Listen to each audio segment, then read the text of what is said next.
Yes guys, welcome back to another video. Welcome to the George Benson Football Channel. In around 24 hours time, Chelsea will play Leeds United in the Premier League, which is a game that can really only be seen as one thing: win or bust. And I don't know how many times in a row I've said that with various different variations of the phrase in recent weeks. Chelsea are on a dire path right now, and we need to somehow clamber to safety because we are in relegation form, playing some of the worst football I've ever seen Chelsea play in my lifetime. I was born in the 90s, and there were some times where we were playing some fabulous football, even when I didn't understand what 11 versus 11 men and supporting the blue ones. I didn't know what it meant until I was hammered home in the young years of my life before the millennium began. Chelsea versus Leeds is a massive rivalry game as well. Leeds United may not geographically be close to Chelsea, but over the years there has always been a rivalry, whether that is solely from the fans. There are various other reasons over the course of history as well why Chelsea and Leeds despise one another. Losing to Leeds is not acceptable. A Leeds United team who once again sacked Jesse Marsch just a couple of weeks ago. They did get a result last week against Southampton. They had 10 men and they managed to beat Southampton. Grimsby Town, 64 positions lower than Southampton. Even they beat Southampton, the team that came to Stamford Bridge managerless a couple of weeks ago, and somehow beat us. There is absolutely no way on this earth that Chelsea cannot win this game and Graham Potter stay in a job. I have been pushing the agenda. I guess you could say I'd like to call it more of an opinion, because I want him to succeed, but I just don't think he will, and he's currently not. So if Chelsea don't win this game, there's almost no point in sacking Potter before the Dortmund match, because the commotion that would prevail as a result of said decision would totally distract from the preparation necessary for the game against Borussia Dortmund. However, if you could somehow just lock all of the players up at some kind of camp and just let anyone else tactically put them forward, then I still think we do a better job against Borussia Dortmund. But I'm not even going to consider losing this game at home to Leeds an option. I've built two teams today, and we're also going to go through 5 players who don't even make the starting 11 in either of these two teams, who desperately need Graham Potter to leave to revive and save their Chelsea careers. And they're 5 players who I actually believe could do a great job for Chelsea if they were being used properly. We're going to go into that in a moment. But it is imperative that Chelsea win this game. Not only am I sick of continuously seeing us lose games of football, because I'm a Chelsea fan. I don't support Chelsea losing games. Some people have left comments this week saying, oh, you must love this because you're getting more views. Getting more views because I'm uploading more videos, mate. That's just the fact of the matter.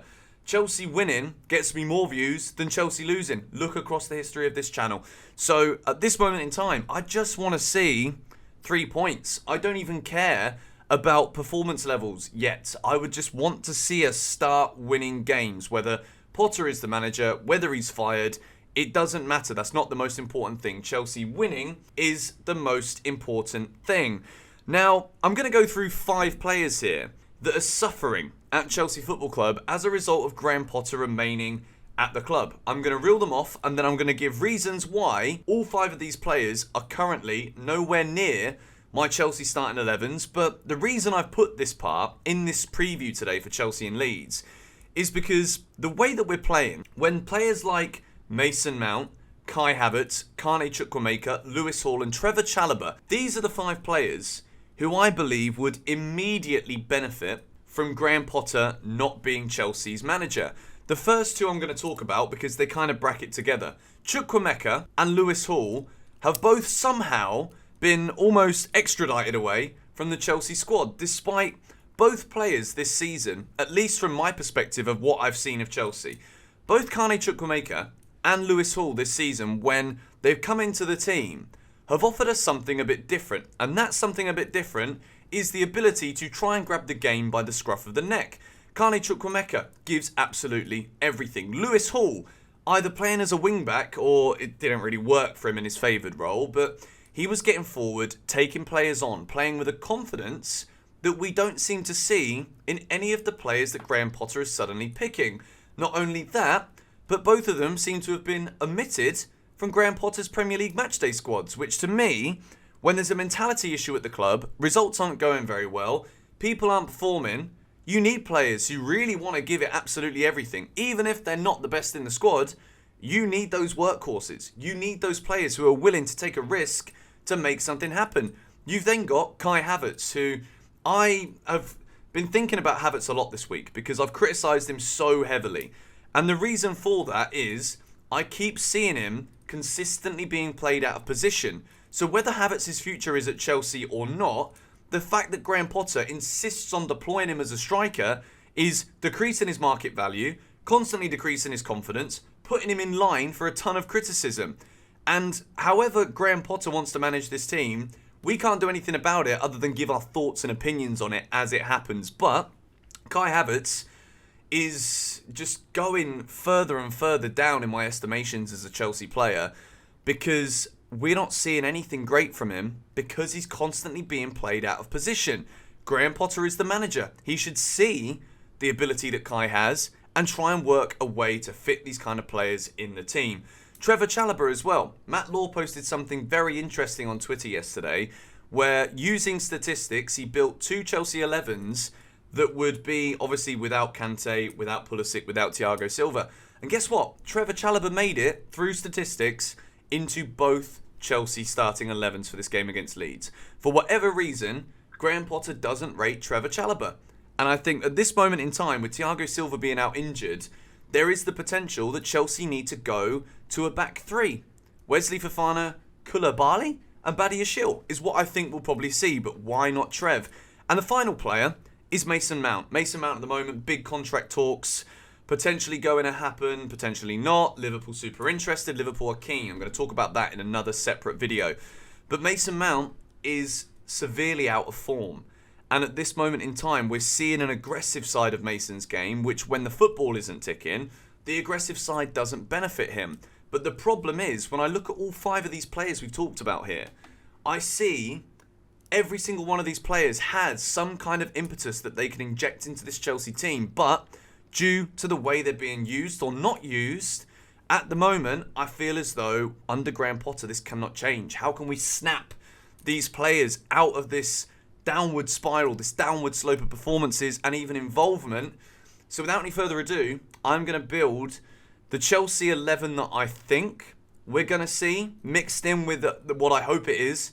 And then I'm also going to show a Chelsea team that I genuinely think would be better to use tomorrow to actually just win the game. And that's the back 3. But we're going to start with the back 4 formation that I have built. And we begin with the back line of Kepa, Reece James right back, Fofana and Badiashile, that partnership that I've spoken about this week, and Ben Chilwell in left back. The only issue with Chelsea using 2 fullbacks is that we do not get to see those marauding runs forward from both Chilwell and Reece. And at the moment, with both players playing without confidence, I think it would be beneficial for Graham Potter to actually go with a back 3 to kind of free those 2 players up a little bit to get them more active going forward.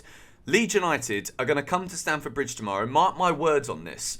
They will defend from minute 1 with their lives. They are not going to come to Chelsea and try and outplay us, even if we've been so poor recently. Leeds will come and try to make Chelsea so frustrated. They will use that, the fact that it will probably be 0-0 at half-time, they will use that to allow the crowd to get riled up, to get wound up, and then we might try and sneak a goal in the second half. So maybe with a back 3, Chelsea are more secure, but I will show you that team afterwards. That's what I think Potter might do. Midfield 3, I do have Mason Mount in here.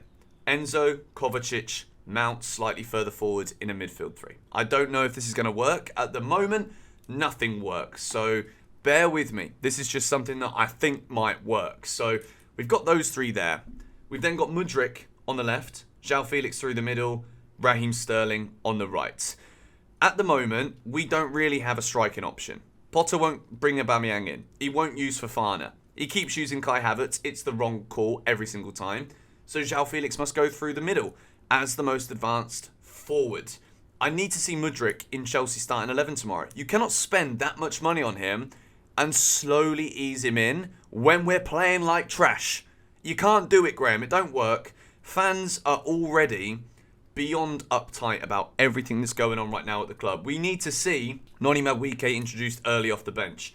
If we're not creating chances, bring David Datro Fofana on. Yes, he's a bit erratic, but at least he tries to make things happen. N'Golo Kante back on the bench. This is massive for Chelsea tomorrow. If we can see him get 20 minutes, 25 minutes, then maybe we can see an hour against Dortmund, if it's possible. I've made this video before the Graham Potter press conference, so if there is anything in here that has been proved wrong or not possible from that press conference, I do apologise, but make sure you go and check out Graham Potter's presser. So let's have another look now at the three at the back team that I have built. The reason I've gone with Arrizabalaga Koulibaly in the middle is because I just don't think Potter's going to pick Chalobah, because as we explained earlier, he seems to have frozen him out of absolutely everything. For whatever reason, I don't know. Chilwell and Reece further forward as wingers, Dennis Zakaria and Enzo in the middle for a bit more balance, and then Sterling, Felix and Mudryk as the forwards. At the moment, Chelsea are playing with so little confidence here that I feel as though in this game against Leeds, we desperately need an early goal. And when I say early, I know saying that we need a goal is almost borderline crazy to even consider at the moment because we just don't ever score. We've scored 6 goals since November, which is mind-blowing, even with a World Cup in between. Chelsea have to beat Leeds. It's not even just about Potter has to beat Leeds. Chelsea need to beat Leeds. Chelsea need to beat Leeds whenever we play them. Look at where they are in the table. If we don't win this game, how on earth can we just get some kind of positivity to go into Dortmund? Dortmund could come here and absolutely ransack us if we don't win tomorrow. A draw right now for Chelsea isn't good enough. Nothing other than wins is good enough for me. I will start with being bored to death and having one shot and scoring 1 goal and winning 1-0. I will start with that in terms of my slight praise to say that, we're heading in the right direction. At the moment, we are a rabbit in the headlights with flipping face masks over our face and someone holding over our mouths. We can't breathe. We can't do anything right now. It's a disaster waiting to happen. And I just hope that one of these two 11s is what we see. Please let me know your score predictions. I can't just sit here and lie to you and say I think Chelsea are going to win anymore, because I genuinely don't think we're going to win. I think the game's going to finish 1-1. Chelsea have to score at least a goal. Stamford Bridge will literally burn down if we don't score a goal tomorrow. If it's 0-0, blimey O'Reilly. People will be selling their tickets to Borussia Dortmund to flipping frogs in the lane. I don't know what's going to happen, but I think it's going to be 1-0. Chelsea, please win. Give us something to be happy about. I hate this toxic atmosphere right now. It's horrible. But anyway, let me know your thoughts in the comments below. Subscribe to GBFC if you are new. And if we can hit 2,500 likes before kickoff, I will be delighted. I'll see you after the game. I'll see you for the game, actually, with a watch along. So stay tuned. It's scheduled on the channel. Come on, you Blues.